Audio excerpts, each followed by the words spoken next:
خب مثال بعدی چی میگه؟ میگه جسمی تحت تاثیر دو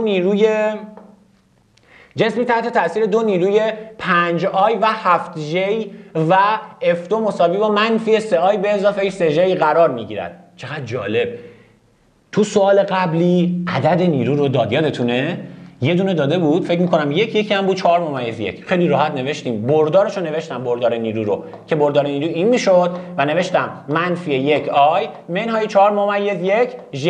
این بردار نیرو رو به این شکل تو سوال قبلی نوشتم، اما توی این سوال اومده به شما برداری داده هر کدوم از نیروها رو، یعنی مثل سوال قبل عدد نداده.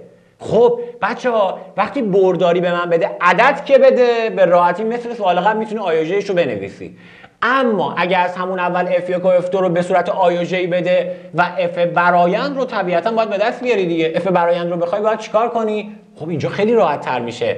کافیه این دوتا رو با هم جمع کنی، چون F برایند میشد F1 به اضافه F2. اگه اینا رو با هم جمع کنیم، چون برداری ان، تو جمع برداری میدونیم آیا رو با هم جمع میکنیم، یعنی میشه 5 منهای 3i به اضافه j رو با هم جمع میکنیم که میشه 7 به اضافه 3j. درسته؟ یعنی در نهایت چی میشه؟ این بردار نیروی برآینده من میشه 2i به اضافه 7 و 3 میشه 10j. تا اینجا درست؟ این شده بردار برآیند نیرو. پس دیدین تو سوال قبلی چجوری نوشتم ولی تو این سوال چجوری نوشتیم؟ حالا گفته اگر شتاب جسم چند باشه؟ این باشه. بچه شتاب جسم شده i به اضافه 5j. جرم جسم چنده؟ ببین چی میخوای؟ جرم جسم طبق فرمول F مساوی با ma. خب به خودم میگم اینو میخوام، اینو که به دست آوردم 2i به اضافه 10j. درسته؟ این رو هم که مسئله داده. چه جالب، برم بنویسم بردارشو، چون گفتیم وقتی اینجا برداری بذاری اینجا میشه برداری. خب F برداری چند بود؟ 2i به اضافه 10j مساوی است با m در خود a چنده؟ i به اضافه 5j. اینو قبول داریم بچه ها؟ میگم بله. خب این باید با این برابر بشه و اینجا m از من میخواد. میگم اگر این اگر 2 باشه چقدر جالب، میشه 2i به اضافه 10j. در نتیجه m چنده بچه ها؟ m 2 کیلوگرمه.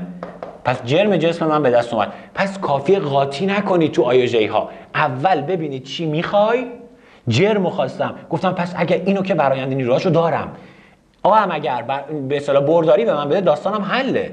خیلی راحت نوشتم و m شده 2 کیلوگرم. بریم جوابشو ببینیم حالا با هم. همونطور که میبینید با استفاده از جمع برداری نوشتم F برآیند رو نوشتم و در نهایت طبق فرمول F مساوی با ma نوشتم جرم همواره ثابت است، پس برداری نیز نخواهد بود. جرم دیگه برداری نیست بچه‌ها، جرم یه عدده. F و A برداری هن که اگر F و برداری گذاشتی A رو هم باید برداری بذاری که M باید بشه 2 و 2 کیلوگرم میشه. بریم سراغ سوال بعدی.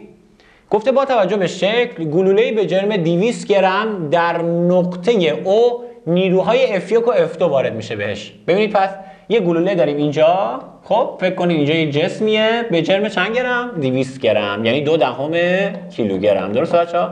خب میگه 2 تا نیرو بهش وارد میشه. 10 نیوتن تحت زاویه 37 درجه با محور x ها و 20 نیوتن تحت زاویه 53 درجه نسبت به محور x ها، چون این زاویه رو داده 37 پس این میشه 53. قبوله؟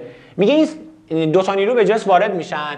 گفته بردار شتاب گلوله. بچه‌ها نگاه کن، گفته چی؟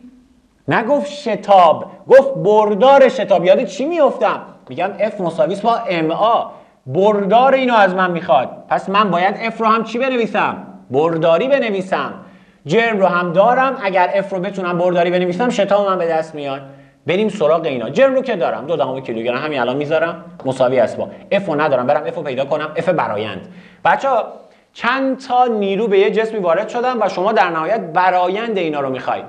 طبق جزوه یادآوری همتون میدونید، حالا من اینجا دیگه خیلی تکرار نمیکنم. اولین نیروی ما مایل و به نام 10 که ما اینجا فکر میکنم تو پاسخ هم داریم. بله اولین نیروی ما مایل 10. میبینید دونه دونه دارم، فکر کنید جسم اینجاست و هیچ نیروی دیگه فکر کنید وارد نمیشه و فقط این نیرو وارد شده. من اینو میخوام برآیند، یعنی به اصطلاح تجزیه کنم. خب ببینید وقتی 10 داریم با زاویه 37 درجه، مطمئنا میدونید دیگه طبق جزوه یادآوری 2 تا عدد دیگه، یکی 6 یکی 8 که نزدیک بزرگتره میشه 8، اینم میشه 6.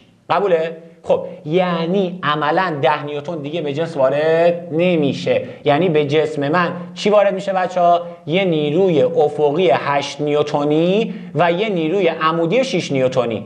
پس یعنی به جسم من یه نیروی 8 این سمتی وارد شده، یه نیروی 6 بالا. حالا این 20 رو نگاه کنید. این 20 هم با زاویه افق 53 ساخته.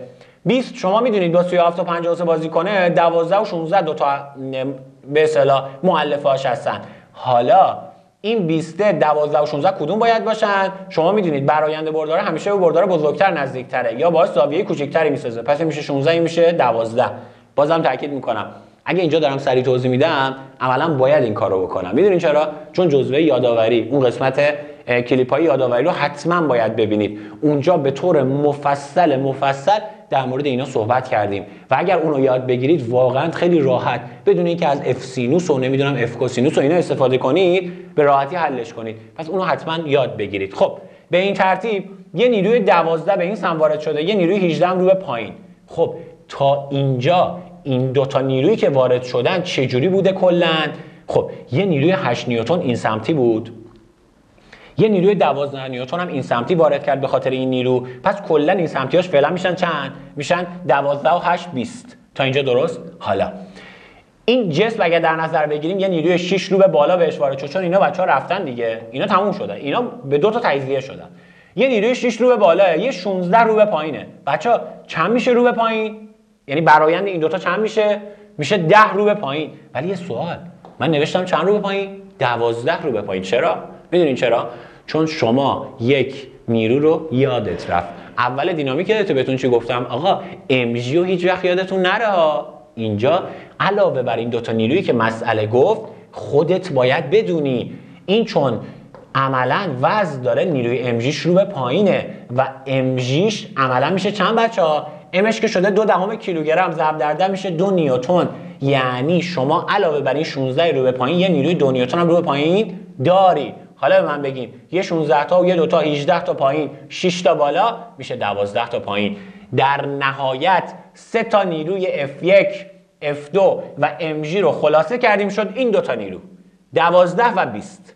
متوجه شدین؟ حالا برآیند نیروها یه چیز توی مایه میشه شبیه کدوم الگوی بچه‌ها؟ حالا می‌خوایم بردارش رو بنویسیم. الگویی که تو اون سوال توپ داشتیم گفتیم اینجا اگه بخوای بنویسی چیکار می‌کنی؟ میگی 20 تا در راستای آی پس میشه مثبت 20 آی، 12 تا در راستای منفی ژ میشه منهای 12 ژ. این میشه بردار نیرو. تموم شد. بردار نیرو هم به دست آوردم. شده 20 آی منهای 12 ژ مساوی است با ام که 2 کیلوگرمه. ام بوده 2 کیلوگرم ضرب در آ. اینجا بردار شتاب به دست میاد بچه‌ها. بردار آ چی میشه؟ این 2 ببرید زیر هر کدوم از اینا چند میشه؟ میشه 200 دوم فکر می‌کنم بشه 100 آی منهای 120 دوم 60 ژ. این میشه بردار شتاب. حتی اگر اندازه بردارم اندازه شتاب رو خواست میگی رادیکال 100 به توان 2 به اضافه 60 به توان 2. اینو که دیگه بلدید. خب به این ترتیب بردار شتاب میشه 100 آی منهای 60 ژ. فکر می‌کنم گزینه 4 باید درست باشه که بله گزینه 4 درسته. پس بچه‌ها خیلی ساده است به نظر من. بعضی از بچه‌ها وقتی آی و ژ میشه قاطی میکنن، نمیدونن باید چی کار کنن. ولی باور کنید اگه همین الگو رو ابتدای سوال بنویسی مشکلت حله. من از ابتدای سوال وقتی به من گفت بردار شتاب رو از تو میخواد به خودم گفتم باید بردار نیرو رو به دست بیارم. رفتم سراغ برآیندها، برآیند گرفتم شدم به این دوتا، بردار آی و ژ رو نوشتم تقسیم بر ام کردم و بردار شتاب من به دست اومد.